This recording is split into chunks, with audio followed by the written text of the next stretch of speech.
Ashama harka fuunee dhaggeeffattoota hordoftoota astuutu akkam jirtu nagaa keessanii nagaan waaqayyoo qilleensarra balali'ee lafa isin jirtanitti isiniif haa ta'u isiniin jechuu jaalladha. Egaan obboleettiin keessan nagaadha. Isin jala badeen ture. Amma kunuu dhufee jira inni isiniin jala.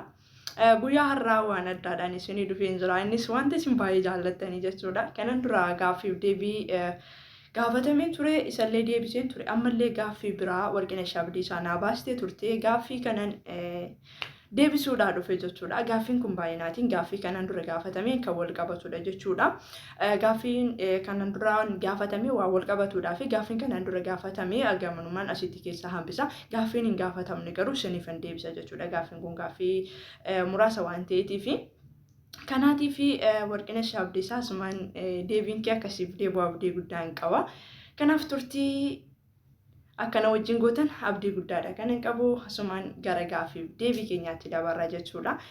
Gaaffiin tokkoffaan kan kanan duraati astuu mee of ibsii ati eessatti dhalatte kan jedhudha. Ani kanan dhaladhe Wallagga Ba'aatti kanan dhaladhe jechuudha. Wallagga Ba'aa godina Horroo Guduruu aanaa Jimmaa Raaree keessatti dhaladhee guddadhe jechuudha.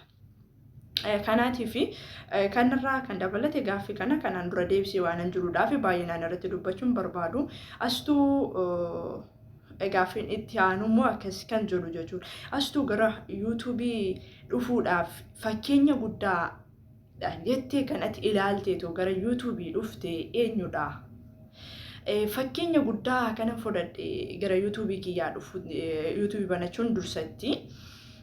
Fakkeenya guddaa kan naaf ta'e anaa fi abdii getachoodha jechuudha. Abdii getachoo namni hin beekne jirtu jedhee yaadu. Namoonni baay'een keessan ni beektu.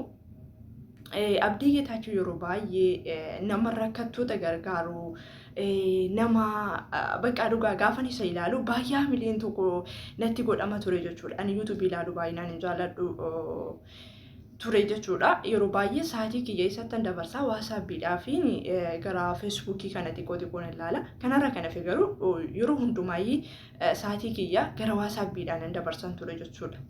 Kana waan ta'eedhaaf garuu fakkeenya guddaa kan naaf ta'e abdii getachooti jechuudha. Abdii getachoon yeroo baay'ee rakkattoota gargaara, haadha hiyyeessaa gargaara, warroota mana hin qabneef mana sisirreessaa akkasumas immoo daa'imman baay'ee jechuudha.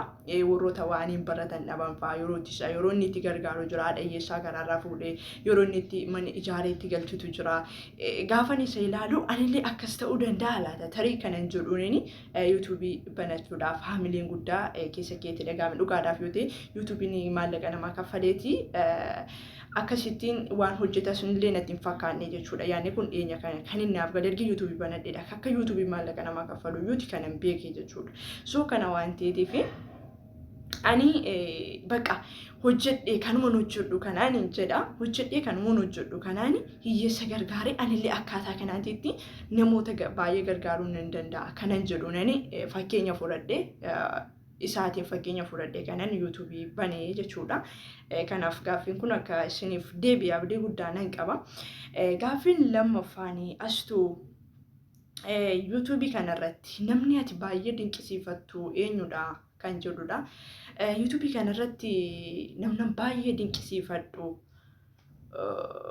yeroo baay'ee jechuudha. Namni baay'ee dinqisiifadhu haadha ebbooti jechuudha. Haadha ebboo ebbaa fi beekootu bee kan jettu ni beektu jedhina yaada hundi keessaniyyuuti.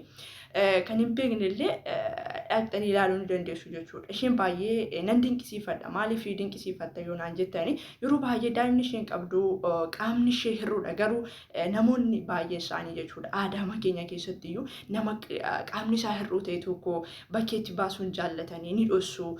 Kanarra kan dabalatee wantoota hedduutu jira jechuudha hawaasa gidduutti. Garuu isheen fakkeenya guddaa naaf taati yookaanis immoo baay'een dinqisiifadha jechuudha. Maaliif daa'ima qaamni isaa hir'uu kana qaamni isaa hir'uudha jettee hin dhiisne yuutuubii bantee yuutuubii afaan amaaraadhaan illee bantee afaan oromiyaatiin illee bantee hojjettee daa'ima ishee kanaatiif jechuudha. Tattaaffii maalii gochaa jirti? Tattaaffii ittiin boru ittiin guddatanii akkaataa itti boru ittiin jiraatan kanarra kan dabalate akkaataa itti isaan beekamtii argatan illee gochaa kan jirtu isheen fakkeenya guddaa yookaan immoo kanan baay'ee dinqisiifadhu tokko isheedha jechuudha. yuutuubii chaanaalirraati jechuudha.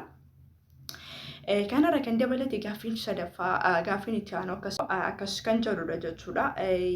Erga YouTube banatti abdii kutattee hin beektu. Abdii baay'eetiin kutadha. Dhugaadhaaf yoo ta'e baay'een abdii kutadha jechuudha.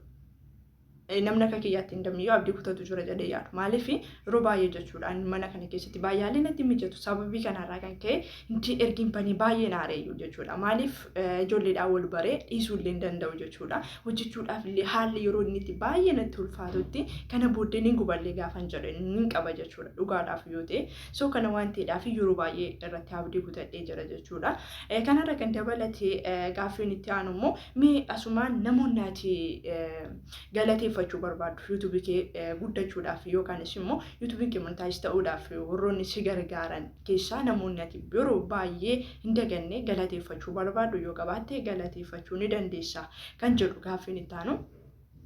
Namoonni YouTube kiyyarratti baay'ee galateeffachuu barbaadu inni kun illee sagantaa mataa isaa danda'e hin qaban ture jechuudha. Garuu haa ta'u namoonni baay'inaan galateeffachuu barbaadu dhugaadhaaf yoo ta'e kan yeroo hundumaa baay'ee dinqisifadhu keessumatti haamilee guddaan ture tokko abdiidha jechuudha. Abdii jechuun akkatti waa'ee isaa ibsu baay'ee na rakkisa. Maaliif nama baay'ee namaaf dhimmuudha, nama baay'ee nama gargaaruudha, nama baay'ee yoo gaaffii gaafatan illee yeroo baay'ee jechuudha. Fakkeenyaaf waa'ee stream yaardii wal qabatee haala YouTube wal qabatee maaliif fan haarawaa YouTubeedha waan ta'eedhaaf gaafan gaaffiisa gaafadhu dafee naa deebisa jechuudha. YouTube hojjechuudhaaf haamilee guddaa kan natti ture tokko isadha.